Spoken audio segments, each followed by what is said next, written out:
Paay magid no kay kanang diya magid sa among giabangan is gusto ni ating hilid nga on time ka magbayad sa boarding house.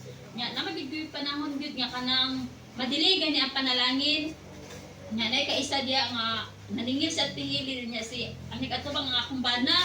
Iyawan siya maayo. Hindi niya siya nga tugaw may abang diya gawa ko kabayad. Mo to ba nga ni anak ko, mo to ni anak sa yang ni anak si pastor sa yang kagalingon nga. Lord, ikaw na lang gibahala sa iya ha kay di nagig kumutumpang sa iya ha. Ako na lang gyud pasagdaan. Nya mo to nga mga pipila ka kuan adlaw.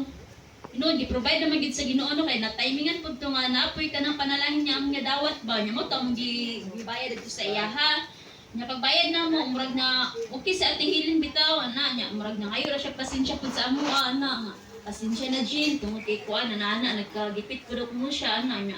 Dili gid ko siya ganahan kana ganing kana magdili-dili og